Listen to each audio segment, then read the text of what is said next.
우리 다 함께 사도신경 신앙 고백 드림으로 새벽 예배를 드리겠습니다. 나는 전능하신 아버지 하나님 천지의 창조주를 믿습니다.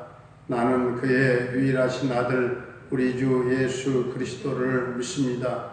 그는 성령으로 잉태되어 동정녀 마리아에게서 나시고 본디오 빌라도에게 고난을 받아 십자가에 못 박혀 죽으시고 장사된 지 사흘 만에 죽은 자 가운데서 다시 살아나셨으며 하늘에 오르시어 전능하신 아버지 하나님 우편에 앉아 계시다가 거기로부터 살아있는 자와 죽은 자를 심판하러 오십니다. 나는 성령을 믿으며 거룩한 공교회와 성도의 교제와 죄를 용서받는 것과 몸의 부활과 영생을 믿습니다. 아멘.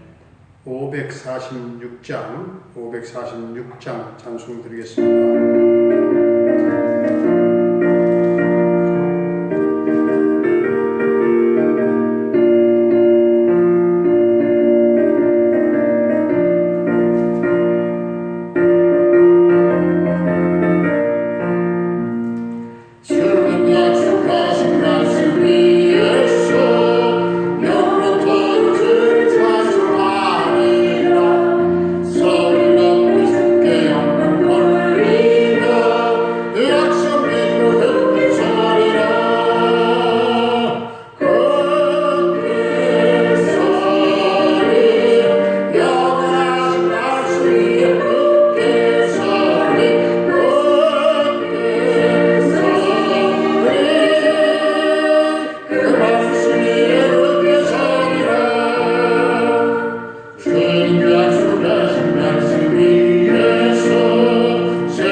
오늘 우리에게 주신 하나님의 말씀은 누가복음 5장입니다.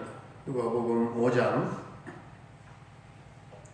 무리가 몰려와서 하나님의 말씀을 들을새 예수는 게네사렛 호숫가에 서서 호숫가에 배 두 척이 있는 것을 보시니 어부들은 배에서 나와서 그물을 씻는지라.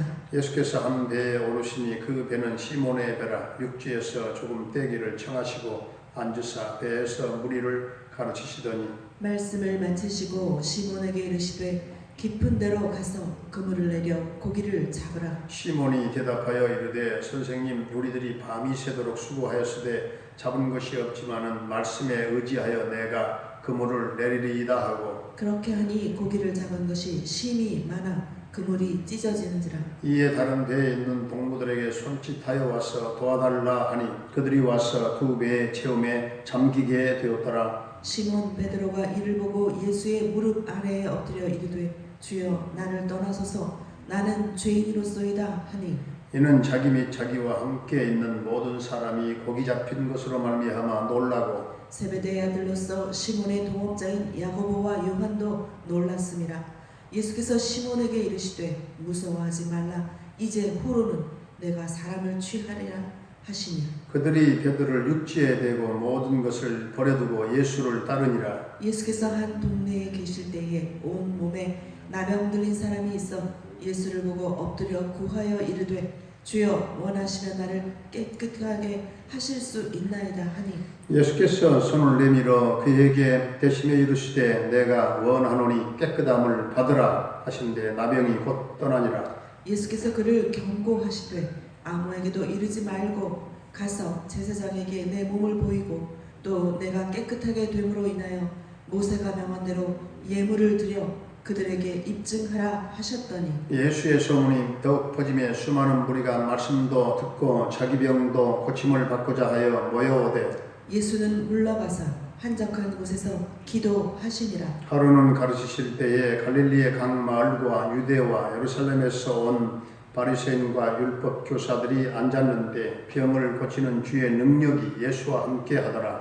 한 중풍 병자를 사람들이 침상에 메고 와서 예수 앞에 들여놓고자 하였으나 무리 때문에 메고 들어갈 길을 얻지 못한지라 지붕에 올라가 기와를 벗기고 병자를 침상째 무리 가운데로 예수 앞에 달아내리니 예수께서 그들의 믿음을 보시고 이르시되 이 사람아 내 죄 사함을 받았느니라 하시니 서기관과 바리새인들이 생각하여 이르되 이 신성 모독하는 자가 누구냐 오직 하나님 외에 누가 능히 죄를 사하겠느냐. 예수께서 그 생각을 아시고 대답하여 이르시되 너희 마음에 무슨 생각을 하느냐.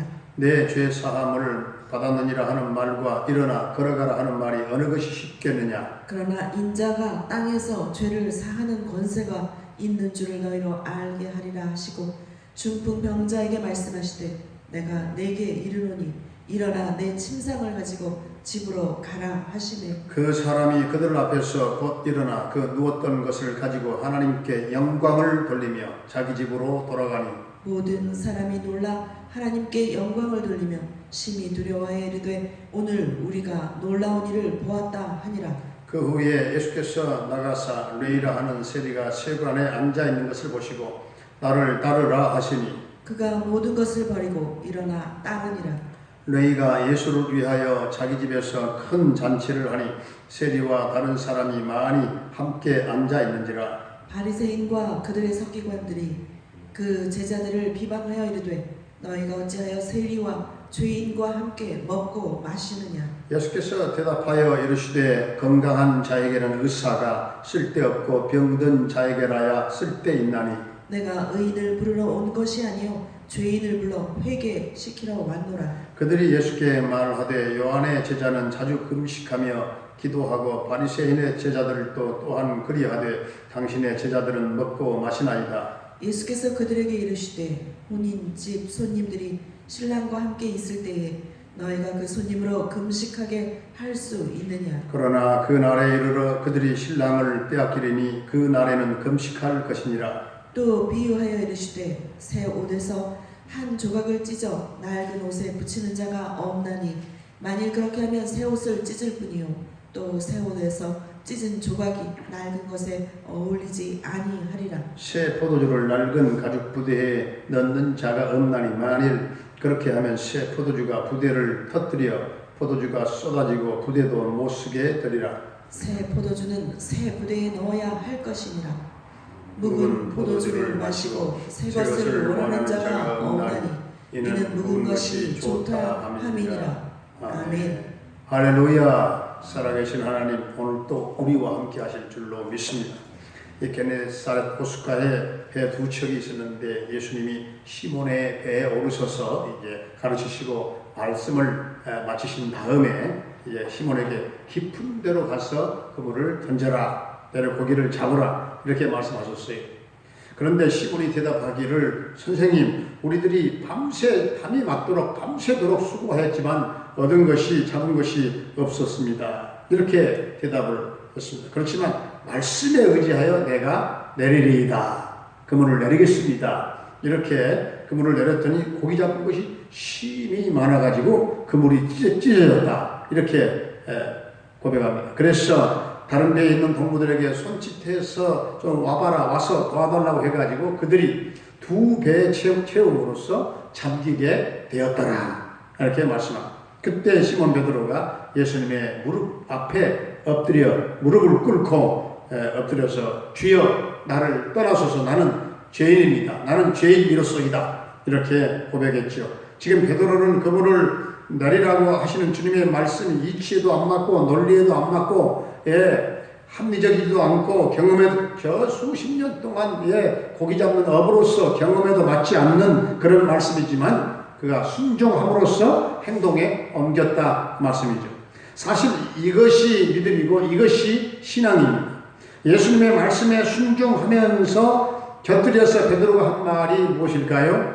우리들이 밤이 맞도록 수고했으되 얻은 것이 없지만 우리가 지금까지 살아온 인생은 마치 밤이 맞도록 수고하는 것과 같지 않겠는가? 저와 여러분들의 인생도 내 인생이 이 자리에 오기까지 많은 수고를 하였지만 정말 내놓을 것이 주님 별로 없습니다. 고백하는 사람이 정말 예수님의 바로 이 베드로처럼 풍성한 은혜를 입게 된다 그 말씀이죠. 예수 없이도 나는 얼마든지 잘 살 수 있고 예수 없이도 얼마든지 얻을 것이 있고 그분 없이도 나는 내일이 보장된 사람이야 이렇게 생각하는 사람은 결코 그리스도의 명령에 순종하며 살아갈 수가 없다는 것이죠. 베드로는 예수님을 향하여 아니 목수가 무슨 바다를 알겠는가 그렇게 할 수도 있어요. 경험에도 맞지 않습니다. 아주 비과학적입니다. 그럼에도 불구하고 이 말도 안 되는 사실상 그런 명령과 그런 환경과 조건 속에서 묵묵하게 주님의 말씀이기에 순종했다는 것이죠.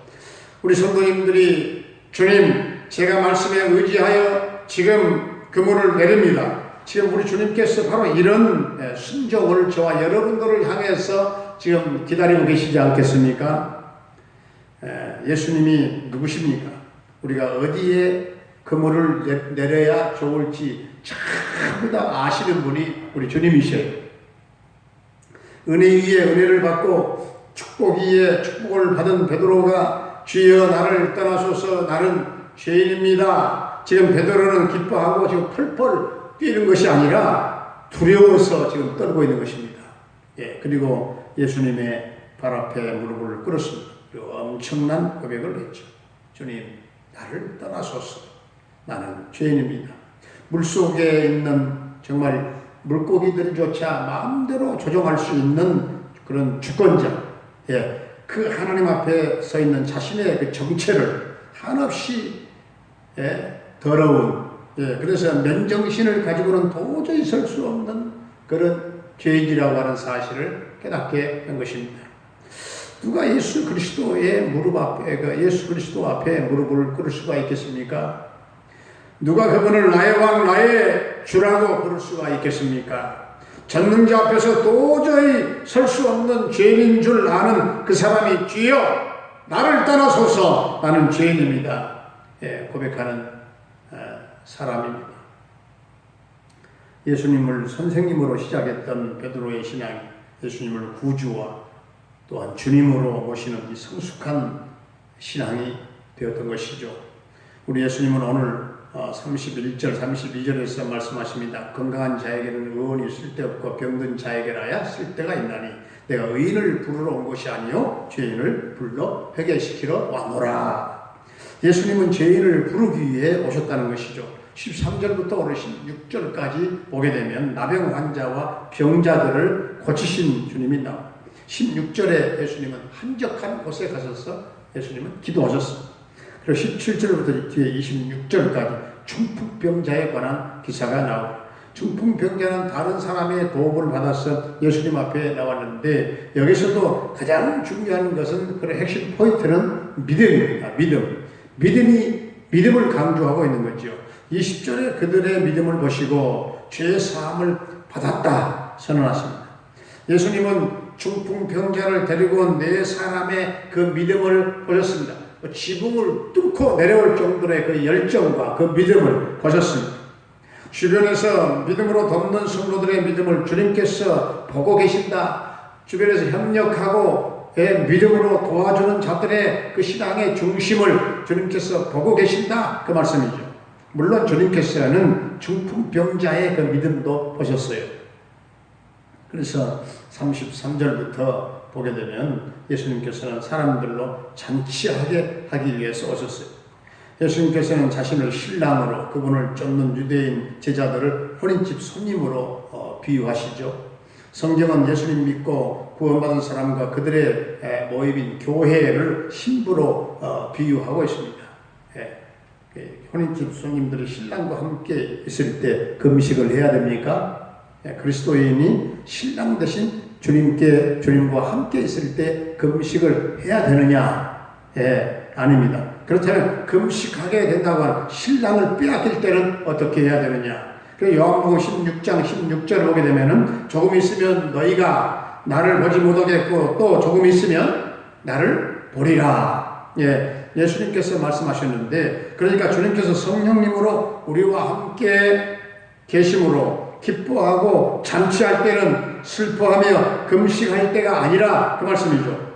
우리 모두가 그러므로 성령 충만함으로 새 포도주를 새 부대에 담는 그런 놀라운 은혜와 축복과 또한 기쁨이 충만한 우리 성도의 믿음 생활이 될 수 있기를 주의 이름으로 축원합니다. 은혜로우신 우리 아버지 하나님, 지금까지 살아온 인생이 마치 한밤의 수고와 같이 우리의 인생이 밤이 새도록 수고하였지만 잡은 것이 없었지만 말씀에 의지하여 내가 그물을 내리는 그 순종을 통해서 그물이 찢어져 두 배가 잠기게 될 정도의 축복을 누리게 하시고 때로는 내 경험에 맞지 않아도 비과학적이어도 환경과 조건을 넘어서서 묵묵히 주님의 말씀이기에 순종하는 믿음의 성도들 다 되게 하여 주시옵소서. 주님 앞에 내 스스로 의인이 되지 않기를 원합니다. 의인을 부르러 온 것이 아니요 나 같은 죄인을 부르러 오신 구원의 주님을 찬양합니다. 이 구원의 주님을 또 다른 죄인들에게 전파하게 하시고 우리의 믿음 생활이 성령 충만함으로 새 포도주를 새 부대에 담는 은혜와 축복과 기쁨이 충만한 우리 성도들의 믿음 생활이 되게 하여 주시옵소서. 아버지 하나님, 오늘도 성도들의 생활과 가정과 직장과 사업장과 모든 삶의 터전 위에 복을 나눠주시고 하늘의 복과 지상의 복으로 넘치게 하시고 하는 범사가 잘 되게 하시고 형통케 하시며 열매를 거두게 하여 주시옵소서. 아버지 하나님, 사랑하는 부모님들의 남은 일생을 선히 인도하시고 은혜의 날개 아래 거하게 하시고 그 영혼이 맑게 하시고 늘 영혼이 깨어있게 하시고 위를 바라보게 하시고 부활의 주님을 바라보며 소망 가운데 영원히 하나님을 찬양하며 기쁨의 인생이 되게 하여 주시옵소서. 사랑하는 자녀들의 앞길을 평탄케 인도하시고 주여 모든 수험생들, 수능생들에게 지혜, 총명, 집중력, 적용 능력 주셔서 저들 모두가 다 담대한 믿음으로 도전하며 승리의 개가를 부르게 하여 주시옵소서. 군대에 가 있는 영준이 한결이 군생활을 지켜 인도하시고 동행하시며 저녁 때까지 저들을 보호해 주시고 책임져 주실 줄로 믿습니다. 캐나다에 거주하고 있는 정찬석 집사님과 그 가족들을 기억하시고 또한 보호하시며 형통 대성케 하시고 평강 승리의 소식이 전해지게 하여 주시옵소서. 김정미 목사님을 비롯한 선교사님들의 그 모든 선교 현장과 사역 가운데 오늘도 성령의 기름 부으심이 넘치게 하시고 주여 열매가 있게 하시고 주여 어려운 선교 현장 주님 도와주시고 하늘 길이 열리게 하시고 막혔던 것들이 다 뚫어지는 역사가 선교 그 사역 가운데 있게 하여 주시옵소서.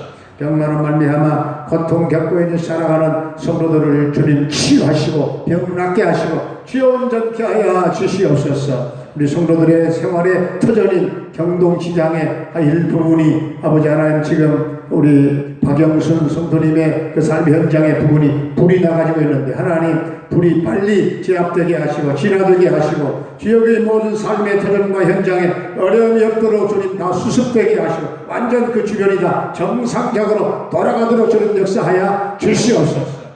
아버지 하나님 코로나가 속히 소멸되게 하시고 백성들의 모든 일상생활이 다 정상적으로 주님 돌아가게 하여 주시옵소서. 대면 예배도 주님 속히 주님 회복되게 하여 주시옵소서. 오늘 이 나라 인족을 불쌍히 여겨주시고 긍휼히 여겨주시고 무질서하고 혼돈되고 하나의 갈라진 이 민족이 하나 되게 하여 주옵소서. 남북 평화 통일합 당대가 이루어지게 하시고 북녘 땅의 교회가 세워지며 북한 선교의 꿈이 주님 조속히 이루어지게 하여 주옵소서. 오늘 사랑하는 성도들 어디에 있든지 간에 우리 하나님 은혜와 날개 아래 품어주시고 이 모양 저 모양으로 도와주옵소서. 예수님의 이름으로 감사하며 축복하며 기도하옵나이다. 아멘. 하늘에 계신 우리 아버지, 아버지의 이름을 거룩하게 하시며 아버지의 나라가 오게 하시며 아버지의 뜻이 하늘에서와 같이 땅에서도 이루어지게 하소서. 오늘 우리에게 일용할 양식을 주시고 우리가 우리에게 잘못한 사람을 용서하여 준 것 같이 우리 죄를 용서하여 주시고 우리를 시험에 빠지지 않게 하시고 악에서 구하소서. 나라와 권능과 영광 영원히 아버지의 것입니다. 아멘.